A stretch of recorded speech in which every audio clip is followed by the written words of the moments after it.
Welcome, everybody, to Cornell Keynotes. I'm Professor Dan Ari of Cornell Law School. And today we are covering the world of banking, finance, technology, artificial intelligence, and the regulatory landscape that holds it all together. Joining us today is Ty Brown. Ty is the AVP at Flushing Bank, an alumnus of Cornell Law School's master's degree in legal studies. Welcome, Ty. Thank you for having me today, Dan. Absolutely my pleasure. I should also note that I'm a faculty author and instructor for the MSLS program, our legal studies program. And a lot of what we're going to cover today in our conversation covers concepts or intersects with some of the themes that you'll learn in that program. I've also recently published a book called Beyond Banks, Technology Regulation and the Future of Money. And thankfully, my publishers at Princeton University Press have extended a 30% discount for everyone today that is in our online audience. So take a look at the chat for further details if you're interested in buying that book. We'll put a URL in the chat. Throughout the course of the day, we'll also be taking your questions, both Ty and myself. Just let us know who you've got a question for and who you'd like to hear from. But beyond that, let's get into it. Ty, tell us something about yourself. What's your background? Why are you here today? Yes, well, subsequently, I've been in the financial services industry now for close to 28 to 30 years. Subsequently, I started out as a young man working as a proxy for Payne Webber, that's now UBS, handling, the proxies, and then, segued into management in different industries. And then the opportunity presented itself back in 1998 to get back into banking and financial services. So I took the journey. It's been an amazing journey, I should say, ever since. And over the times, there's been a lot of evolution that I've seen. And subsequently, going into the MNLS program over at Cornell Law brought a lot of horizons in front of me, as well as a lot of knowledge as to what we engage in when we're dealing in the banking sector. Wow, 28 to 30 years, probably the biggest period of technological change in the financial services sector in history. When you're starting, the internet is still a place where you go to look at pictures and read plain text. It's years before you start to get really the boom in internet commerce, online banking, and things like that. And flash forward to where we are today, what do you look back and see as the biggest changes in technology in the financial services industry over that period? What are the sort of things that you think of now as being the big sea changes that technology has brought to the industry? Well, I can say first and foremost that connectivity. A lot of times, in the past, people had to actually get out of their bed, get in their vehicle, or take a stroll over to the local bank just to do banking transactions. And over the course of times, that's become simplified. So access has grown from days of bank books with tellers to now where we can just do virtual transactions free of any kind of intermediary, or we can actually partner with virtual tellers in order to be able to meet our financial obligations to others, ensure that others can meet their financial obligations to us, or just merely check our checking account balances or money market account balances, or even wire monies across seas and across oceans to those that's in need or those that we find is conducive to the environment that we're trying to prosper within, again, on the commercial side of business. So banking has definitely evolved. It's evolved in the tender that we use. We've gone from days where cash was king to the days where there's, cryptocurrency and these exchanges of mediums in which people are able to move large scales of money in the flip of a switch and the push of a button. So the evolution has been, again, it's been amazing. It's been both trend setting as well as nuance in many capacities. Beyond the connectivity that comes from the internet itself, what would you say is the most significant technological change that has sort of impacted your career and the different lines of work that you've spanned over the course of it? Oh, good question. Well, one of the things that, when you're in the banking and you're in finance that you're dealing with is a lot of, I guess, math and algorithms, as well as a lot of redundancy. Some of the things that it's conducted and some of the things that are done generally is over the course of time been evolving. However, it's still simplistic. It comes down to just pluses and minuses.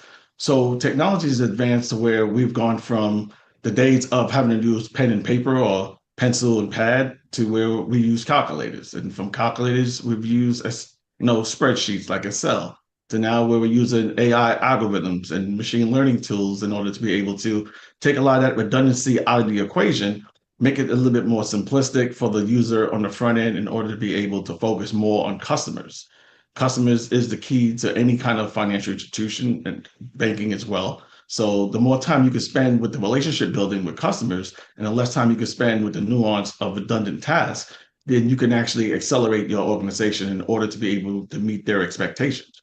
So for me, a lot of things that I've done over the course of, close to 30 years in this business, I don't have to really focus so much on the manual processes when I can just automate a lot of these processes and make them a little bit more, again, readily available and simplistic. And that also helps when you talk about things such as cross-training others that have to level up. It's a lot simpler now to where you can actually put persons in front of an actual screen. You can guide them into the learning tools, and then they can actually grow within the organization a lot faster, even if they're just coming in as interns with really little to no knowledge of the banking business. You've already mentioned AI, machine learning, crypto. Uh, the last 30 years has been a blur. What do you think the next 5 to 10 years is going to look like? How do you think technology is going to lead to further changes in the financial system? If you were to make a big prediction that nobody will hold you to on this broadcast, what might it be? Well, I see AI being the wave of the future. I see everyone constantly going to lean into it. I see it's a pathway and a gateway to, again, doing business in a more diverse and dynamic method. I see it being, again, when we get this quantum technology running, we're now, we're trying to get the infrastructures in order to be able to advance what AI can do to where it can get the mathematics sometimes that it gets a little bit skewed, a lot more correct. I see a lot of these models that are being developed being much more congruent to the industries that these models have been thus far kept out of for different regulatory purposes and safeguards. But eventually, I see it inevitable. I see that even the government regulators are trying to come to reality that this is something that is going to be necessary and is not necessarily an evil sense of what a lot of people fear. It's something that has to have some controls in place, has to have some governance, but ultimately, like any tool, if it's not utilized, then it's just a wasted endeavor. So in the next, like I said, 5 to 10 years, I see computing advancing heavily in order to meet demands of AI and machine learning. I see institutions basically training and cross-training personnel in order to make them, more conducive to the technology and less fearful. And I see the technology becoming a lot more symbiotic with the user on the front end in order to be able to give them, again, like I said before, the means to focus more on the human element of our business and less on, let's say, the technological or, again, the redundant. And with that, we'll have much more competition. We'll have much more steering towards the consumer needs being the primary focus as it always has and mostly should be, versus what the actual organization is trying to present as far as products and services. A lot of that is going to always be dictated by the consumer. It's just a matter of how fast can we meet their demands and expectations. Right. If I hear you correctly, what it sounds like you're saying is AI is the future, but we need guardrails. And maybe Definitely. let's drill down on that into a little bit more detail. What are the sort of dangers that any sort of guardrails need to be looking out for?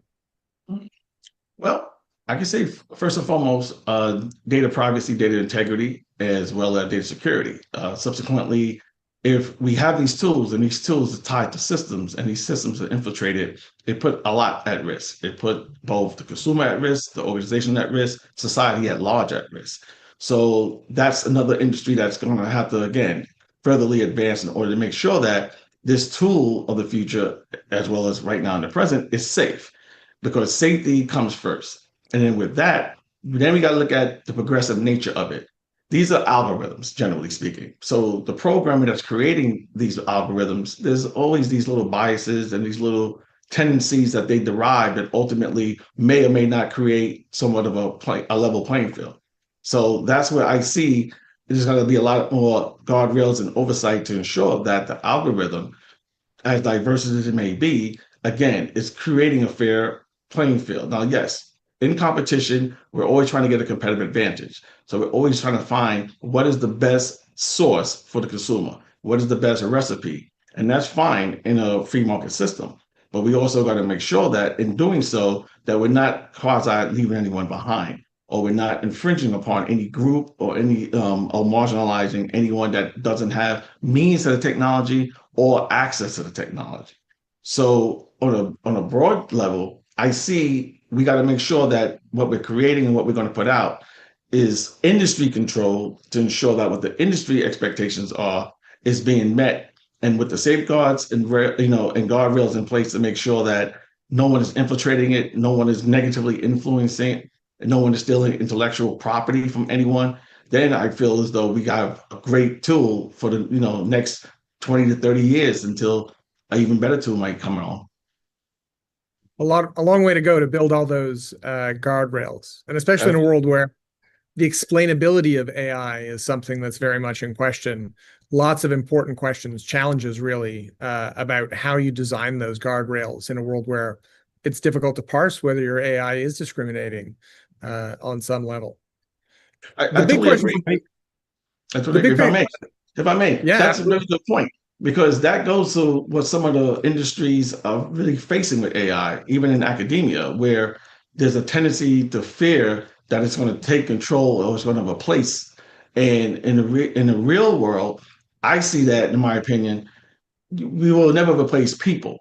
Okay, people will always be part of the equation. It's just a matter of people adopting and changing to the new elements that's available to them and growing with it and not fearing it so much, actually stepping up and facing the challenge to learn it at either a large scale level or at least some granular level to where they can still be a factor in the overall organization and the equation. So that being said, as you just mentioned, Dan, it's going to be a while before the world ever really gets there to where we have any kind of quasi perfect product. So people shouldn't fear that they're going to be replaced. They should just be cognizant of the fact that their growth, as its growth, that being AI, is essential to be done in tandem. And if they can do that in tandem, then again, leveling up is what both the technology and the people need to do in order to have that symbiotic relationship. Yeah, you perfectly anticipated what was going to be my next question, which is, are we going to replace bankers with bank algorithms? And I think your view is pretty persuasive that ultimately AI is a tool in the hands of human beings, just like all the technologies that came before it. Yes, definitely. This actually segues nicely into another question as well about the Masters of Legal Studies program here at Cornell. And one of the things that we see from people who have taken the program is that they're often from regulated industries where they have a solid background in business, but they understand that there are nuanced legal questions in those industries. And they want to be able to have conversations with their legal colleagues. They want to be able to incorporate legal variables into their strategies. And against that backdrop, I have two questions.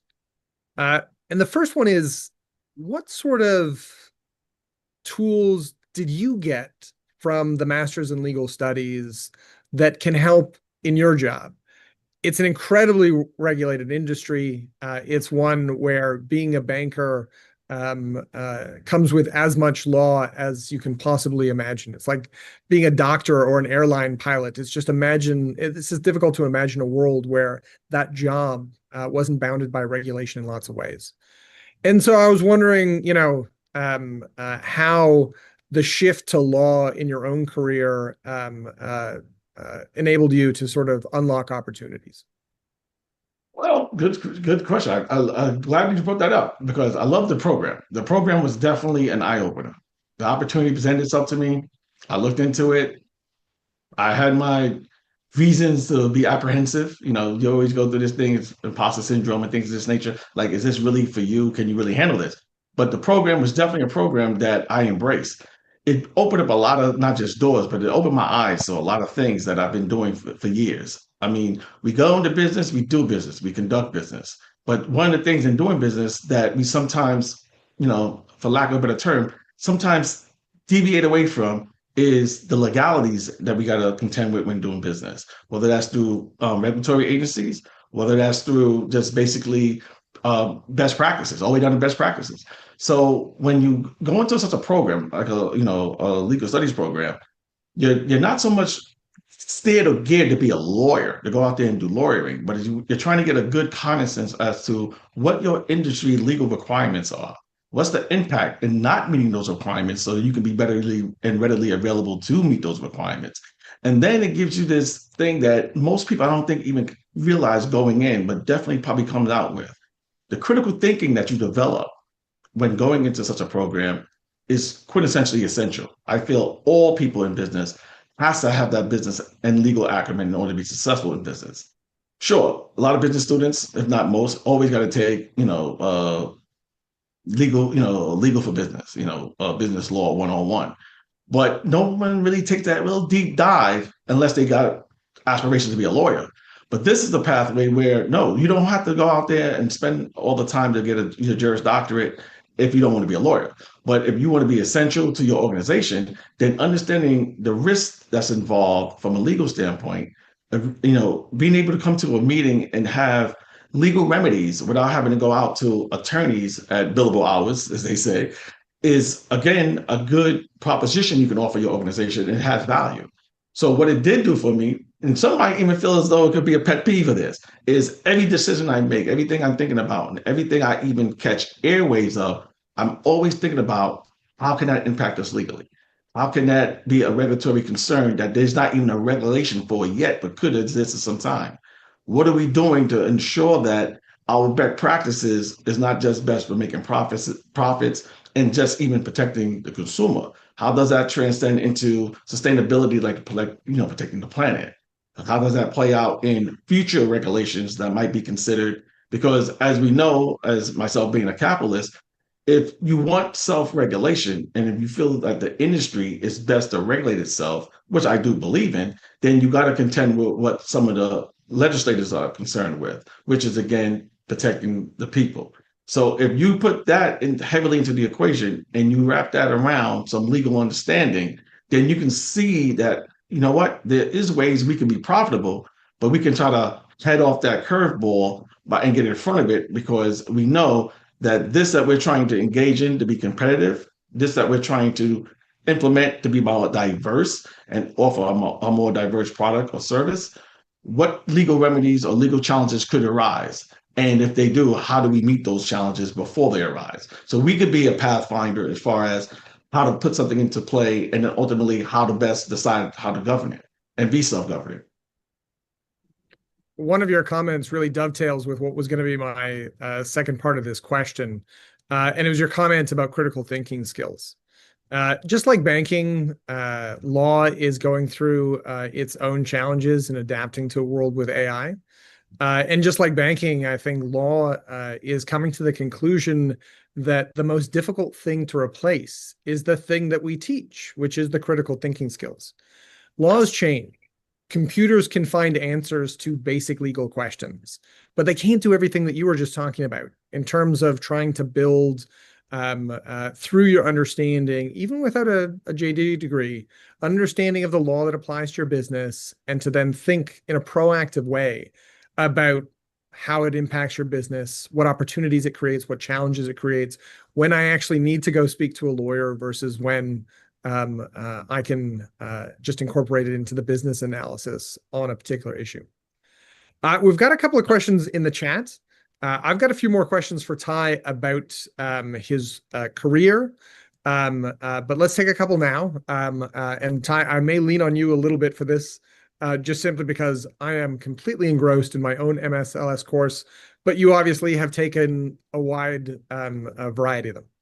So Nicole asked, what class would you start with in the program, and what should be your top choice in terms of courses to take first? Ty? Oh, well, again, one of the early classes that you want to be taking is contracts. Okay. Contracts is a great, I guess you could say, starting point, because within contracts, you start learning some of the definitions of some of the legal terms, and you start getting a good understanding as to what a contract is, what comprises a contract, and then subsequently what's necessary there to create clarity as well as ambiguity to ensure that the organization, whether that be a nonprofit, for profit, or government sector or NGO, that's really essential. I mean, it's essential because it offers you the legal dynamic of what the attorneys, and even in some part, if you heaven forbid have to get into litigation, what the judges usually generally weigh in on, which is that contract. That agreement is, hit or miss. The thing that makes or break a deal, it makes or break even in corporate, formulation, the type of corporation you have, and whether it's viable, whether it's even a legally, structured entity.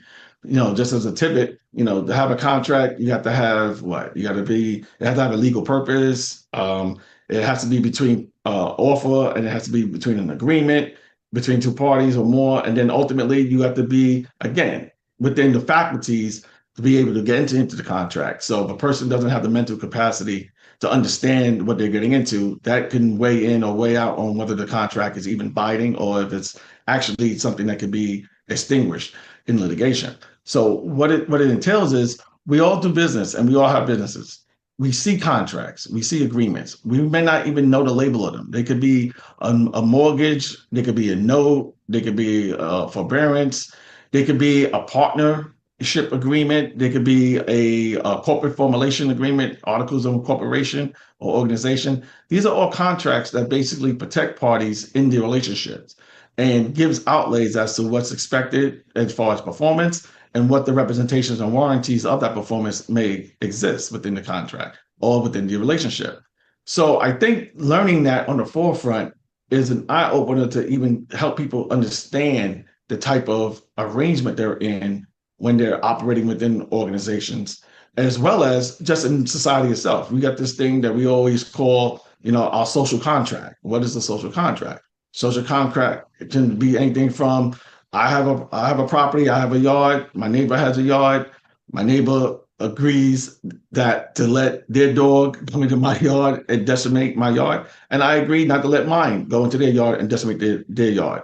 Is there any written contract to that? No. Do we even need one? Really not. But the social contract is I respect your property, you respect mine. So just in understanding the things that we enter into gives us a better understanding as to what we're trying to do in conducting business. And for me, I know it offers a preface as to, okay, do I want to even engage in this? What could I be making myself legally susceptible to? And if I do, what is my pathways out of that susceptibility in the event that things doesn't kind of go the way I expect or I see? So I'm definitely an answer after my own heart as a business law lawyer. 60% of all litigation, civil litigation in the United States involves contracts. And more importantly, 99.9% of all contracts never see the light of day in a court of law, but they're the sinews, they're the fiber through which commercial relationships come to life and are governed on a day-to-day basis by managers, by the people who run businesses. Nicole has a second question. I can help with this one, but I'm going to ask you about it as well. What are some of the careers beside banking that we can go on to after the MSLS? Banking is great. Thank you for that. But what are some other industries? So I've seen, I guess, 4 classes of MSLS students at this point. And to be honest, I'm quite flabbergasted by the sheer range of industries and backgrounds of the students on the program. Most are not banking. I'll be interested to hear if Ty can back me up on that. Sure. We've had people in film and television. We've had people who run New York City nightclubs. We've had people work in the transportation industry, in the fine arts, really just about every possible sector of the economy you can possibly think of. We've also had people come from the public sector who, for various reasons, their jobs entail some level of exposure to the legal system, whether that be because they have to deal with regulations or other rules that are provided by various state, local, or federal government actors, or because they're in some way involved in dispute resolution of some kind. All of these things are great reasons to get involved in the MSLS, and students really have come across from all of these different backgrounds. And I would say, as somebody who teaches the banking portion of the MSLS, is that at least 90% of the students have no background in financial services or banking whatsoever. It is very much a minority who do. And one of the most rewarding parts from my perspective is that getting to be the first person to sort of teach people the inner sanctum of banking is quite rewarding from my perspective. Ty, do you want to add anything to that? Definitely. Very, very well said. I can totally attest. Most of the people in the program was not in the banking or finance, I guess you could say, space. They subsequently came from all walks of life, to be honest with you. One of the things that I found to be really, really amazing about some of the people that's in the program, they came from the nonprofit sector. And that's big because nonprofits, they don't have a lot of money, they don't have a lot of resources, they don't have a lot of tools.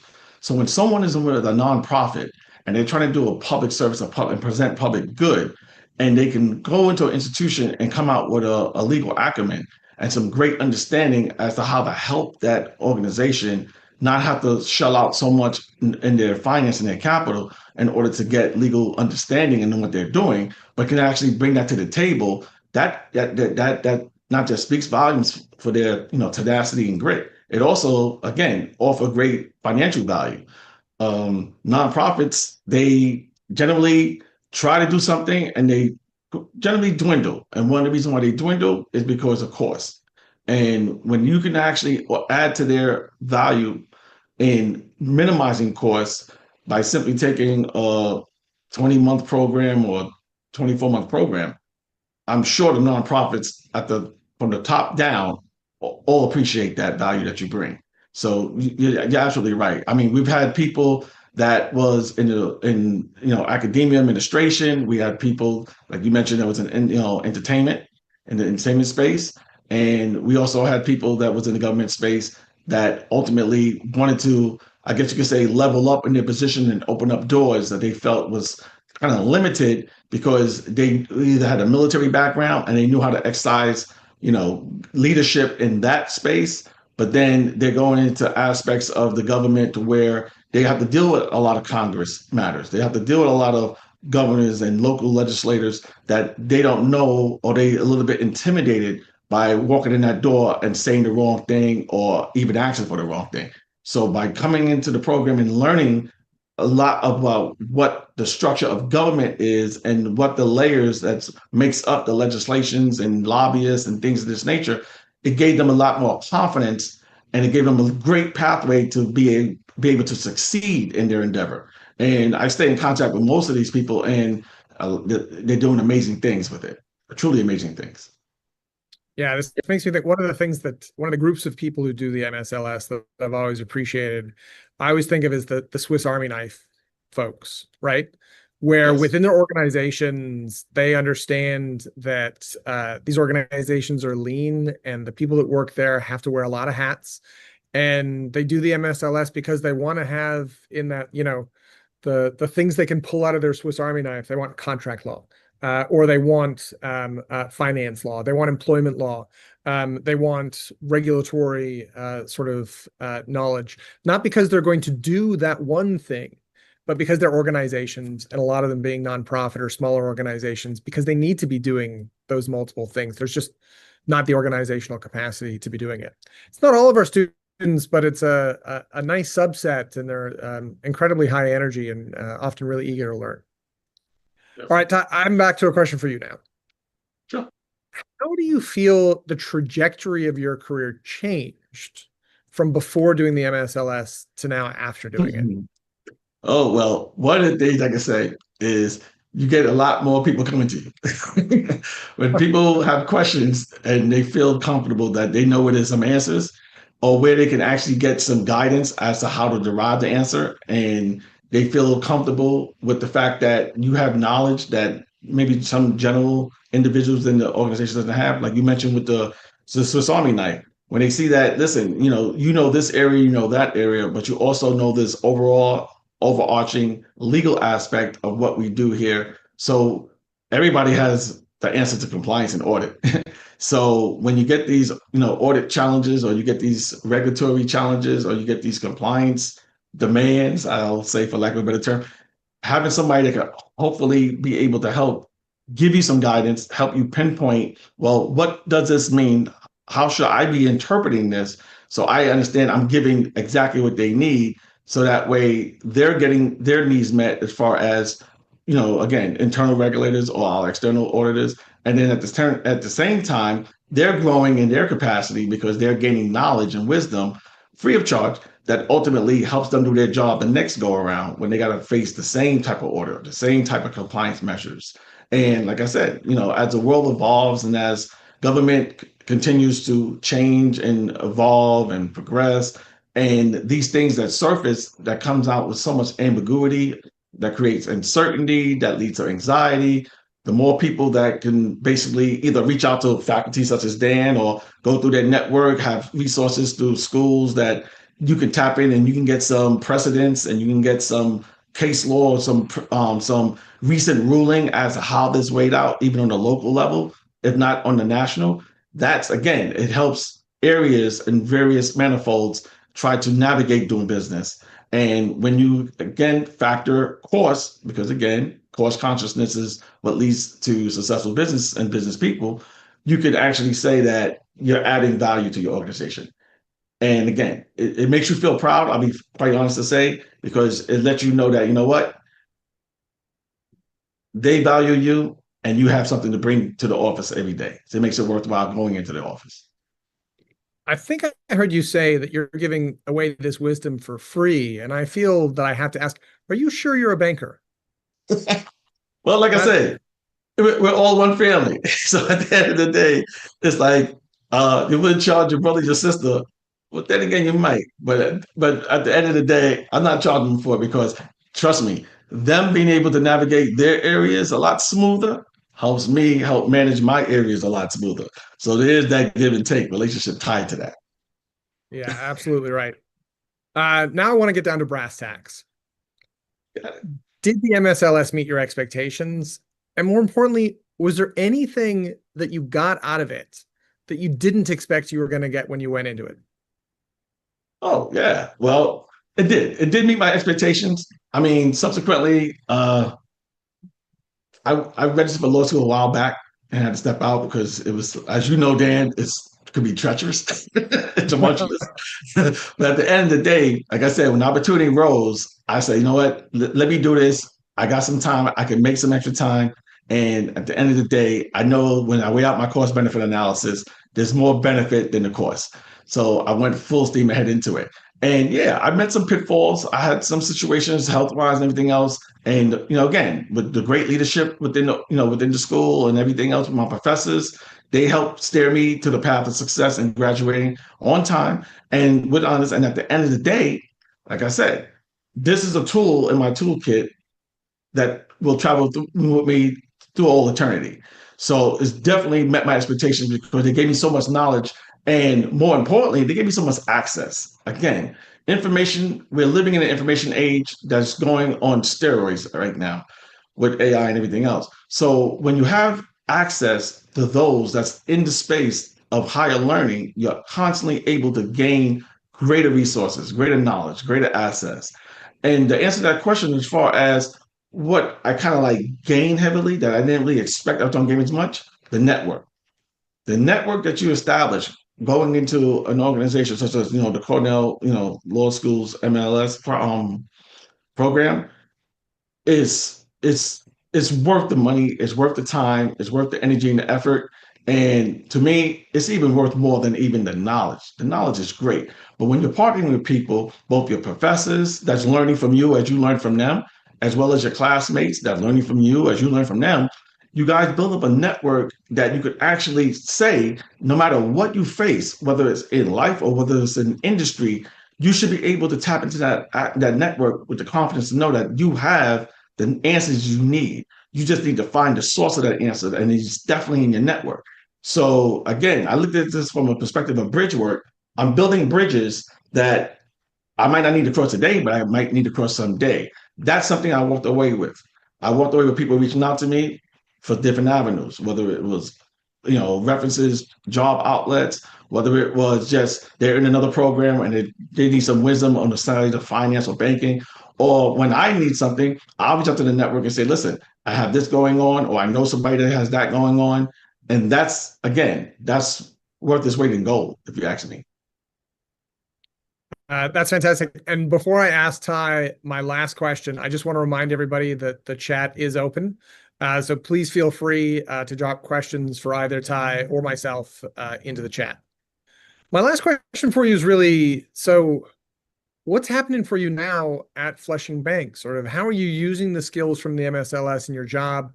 What sort of projects are you working on at present?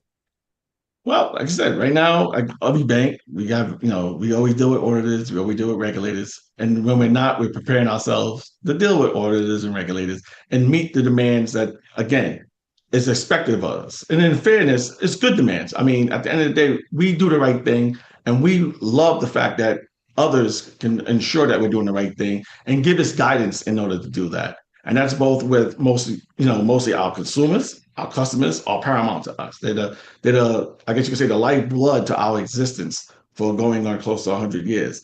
And subsequently, the projects that I pretty much lead in my area is basically getting the bank's assets booked and ultimately getting them quality controlled and understanding what those quality control measures need to be in order to ensure that we're putting forth great, not just products, but also great service in those products. So that way, like we mentioned earlier, those contracts that we enter into with our clients and those contracts that the regulators try to ensure are perfected and are intact, our quality control efforts ensure that those elements are always met. So when I see documents, whether it's, again, mortgage agreements, modifications, you name it, we see it. At the end of the day, again, through the process of getting the education I've gotten and the legal acumen that supports that, I can entail, you know what, this means this.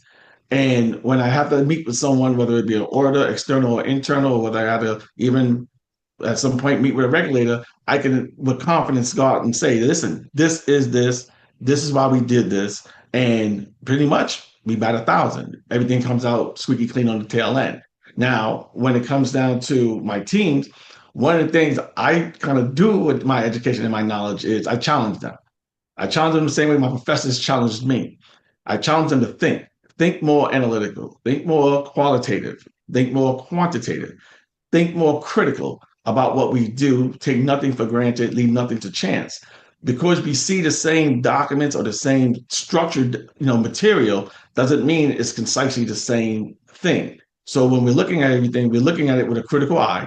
We're looking at it with an analytical understanding that just because it has a signature or there's wet ink doesn't mean that it's right. So our role is to ensure that it's right. And if it's not right, then we challenge it and we bump it up and then we get it right.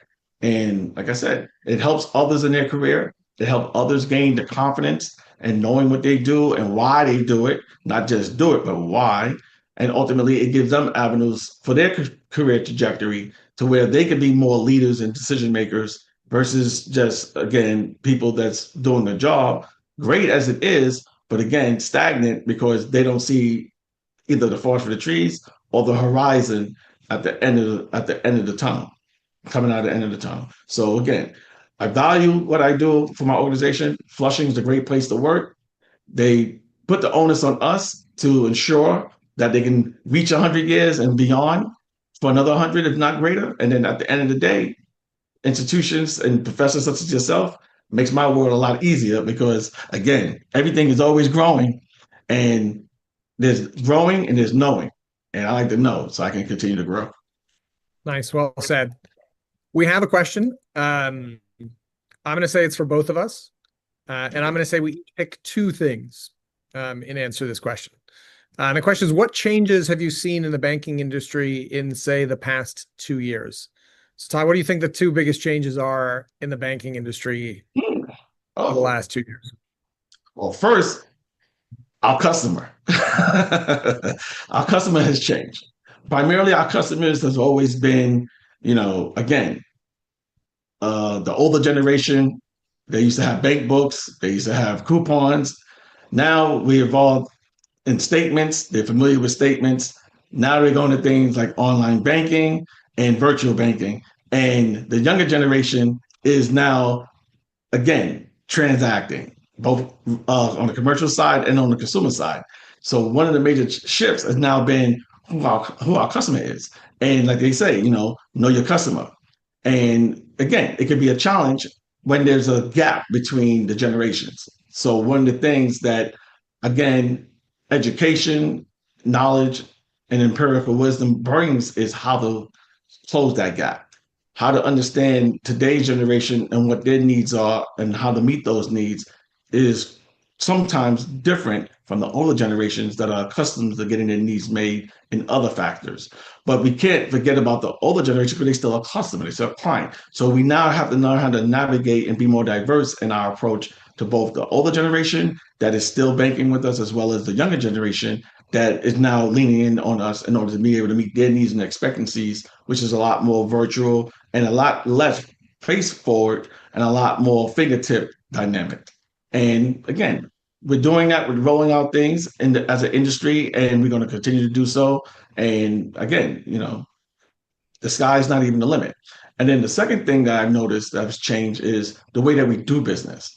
The way business is being done now is starting to become much more quantitative. See, before things were a lot qualitative.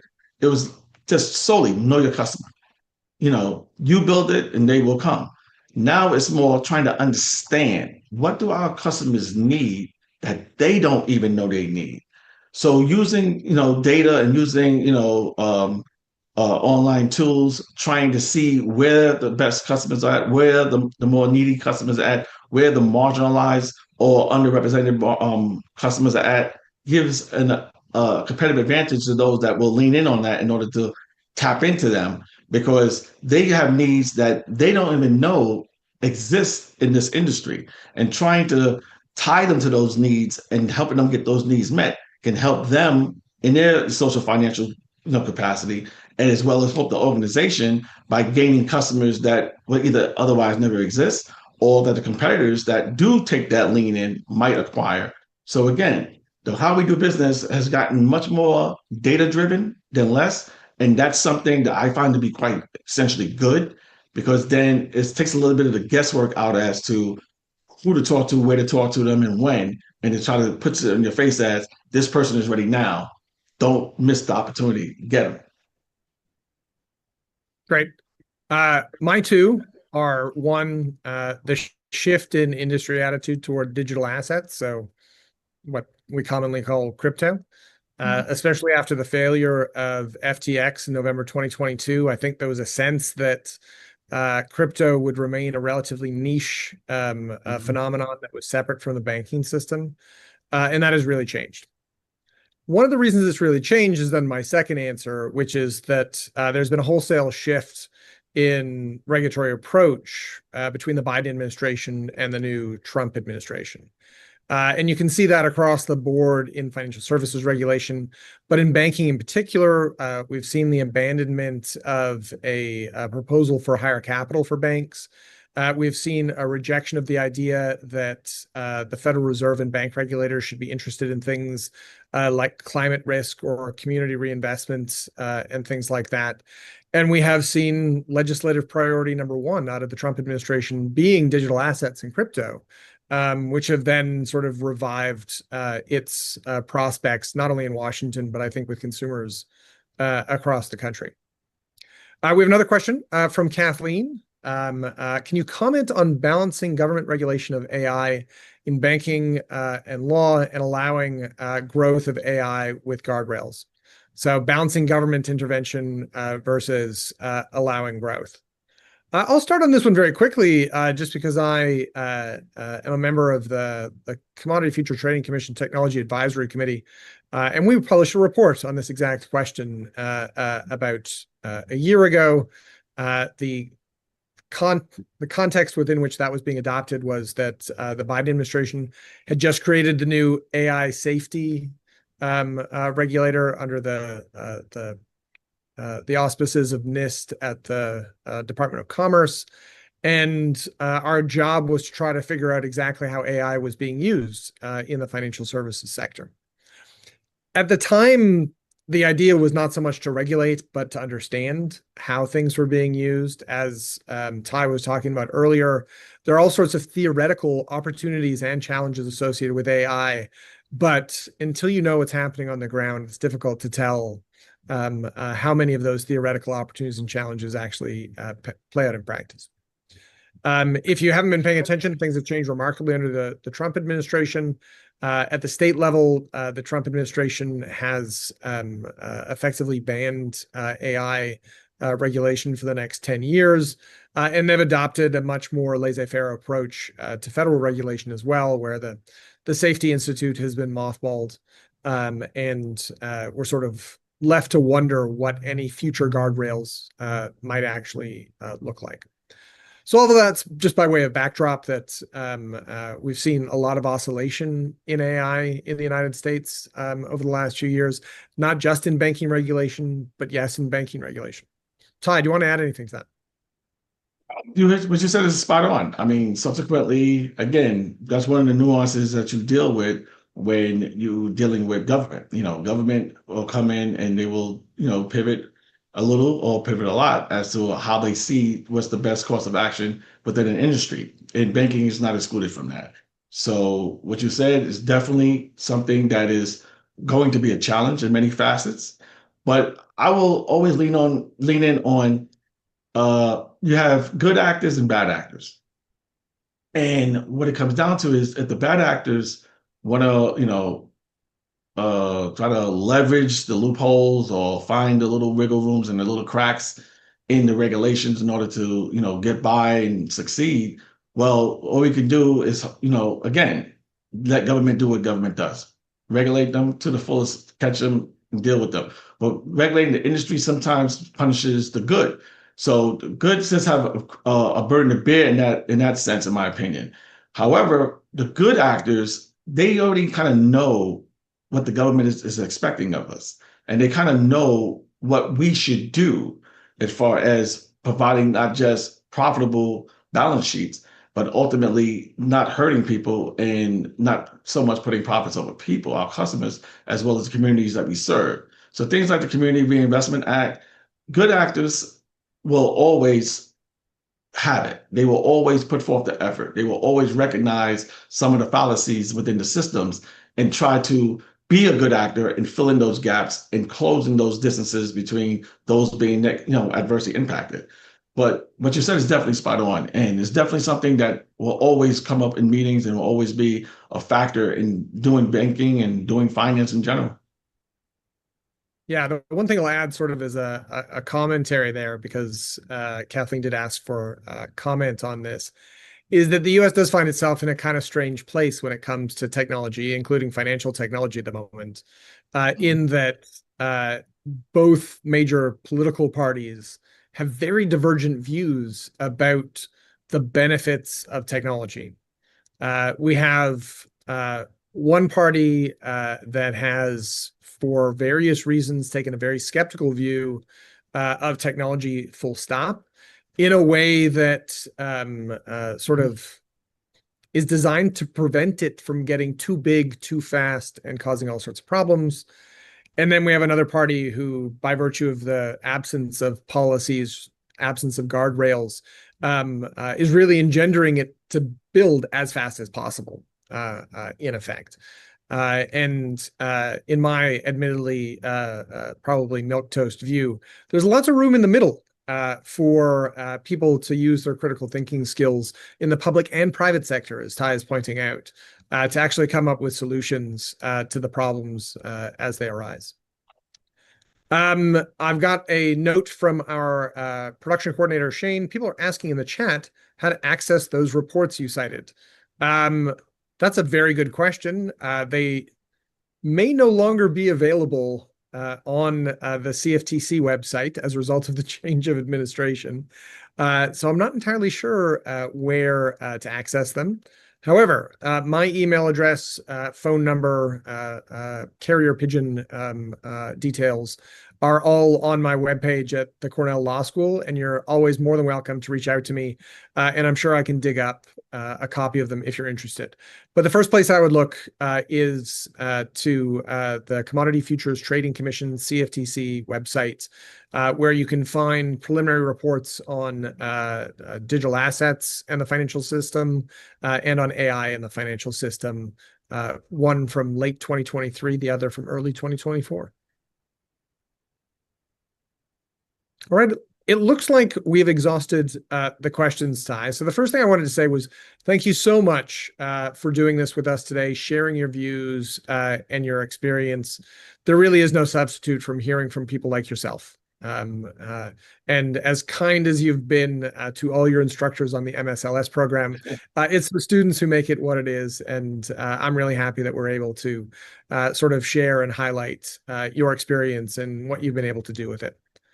I also Yes. want to thank our audience for your interest and your questions. They were fantastic. And I hope maybe one day to meet some of you in person. Also, remember this is being recorded, and you can view the recording shortly after we're finished here via this very same URL. If you're interested in the MSLS program or interested in buying a copy of this book on either a hard copy or Kindle, you'll also be able to find URLs in the chat at the end of this session. So with all that said, all that remains to say is thank you very much, goodbye, and have a great rest of your day. Thank you, Dan. Take care, everyone.